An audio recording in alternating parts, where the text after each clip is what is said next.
Hello, this is Ben Runno and welcome to my channel. Today we're going to be talking about the iPhone 4, 4 years later. Let's get started. So right here you have what would be a lineup of competing devices around 4 years ago when this device was announced. So you have the iPhone 4 here, the Lumia 800, and the HTC Hero. But let's talk about how these phones hold up today. Technically, Windows Phone 7.8 is still supported, but it was never put on over the air pretty much to any phones. It was very sparsely put out, and I had to hook my phone up to a computer to get it.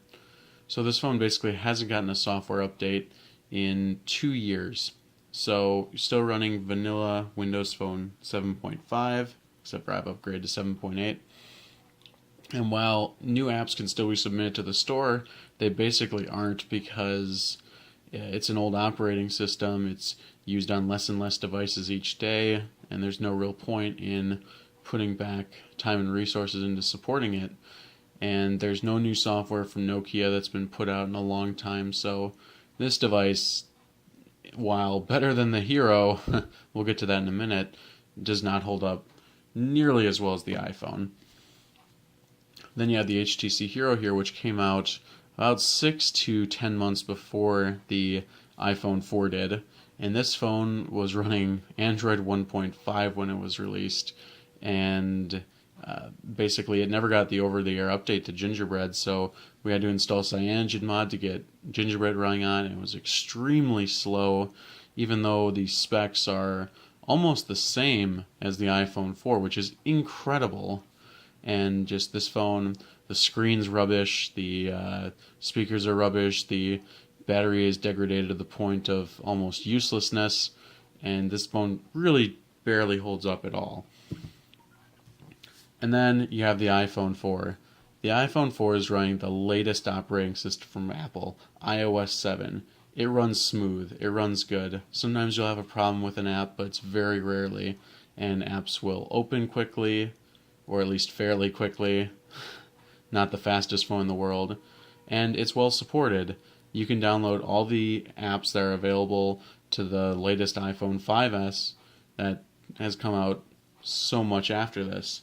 So in terms of how you got the best bang for your buck, if you bought the iPhone 4, you made it out spectacularly. I think this phone holds up incredibly today. But now we have a chance to compare it to some more modern competition. So if you look at the Nokia Lumia 928 for Verizon Wireless, we can launch some apps. And they launch much faster on the iPhone. At least some of them do. But other ones, like, let's find the Xbox Music application. I might have that one buried away. This one called Music. Okay, we have Music here. And let's open Xbox Music on both these phones and see which opens it faster. Well, see, the Xbox on the Windows phone got past the first screen first, but the app was fully rendered on the iPhone first. So the iPhone 4 holds up incredibly well with performance, and even with its extremely meager specifications, can even still give phones like the dual-core Windows phones a run for their money. And let's talk about the LG Optimus G. Hopefully it has enough battery here. Yeah, I grabbed the wrong one. This one doesn't have any applications on it, but we can open up the phone application, still faster on the iPhone, even though this is quad-core, remember, quad-core. And let's find that. Where's the text messaging application? You can tell I'm not very familiar with iPhone, but this phone really, let's say music. So we can open up the music applications, that's fairly simple. And it's not even opening on the LG, so the iPhone 4 holds up great in regards to performance because the latest version of iOS 7, had to be designed so that it would run on this first, and then so it could run on everything else with more performance and whatnot. And it's a shame to see with iOS 8 that this phone will be dropped off, but I think it will allow iOS 8 to move into a whole new level of performance by the lowest end now being the iPhone 4S with its dual-core processor. So that's really it. If you're thinking about buying an iPhone 4 and you're on a carrier, basically the only two reservations I have about this phone is that it's not going to be getting iOS 8, but I think iOS 7 is great and it runs fairly smoothly on this phone. You want to make sure you get one that hasn't been used too heavily so the battery still holds up. There is some battery degradation when it comes to the iPhone 4, but much less on other devices.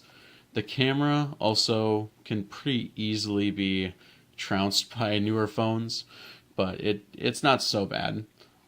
So if you're looking at getting a phone, a used phone, like you just broke yours on a carrier, I'd definitely say that if you're looking for one on the cheap, an iPhone 4 is a good choice, and I think this phone holds up great today, and it's a fantastic device. If you have any questions or comments about this video, please put them in the comments or send me a message. Otherwise, thanks for watching this video, and please don't forget to like and subscribe.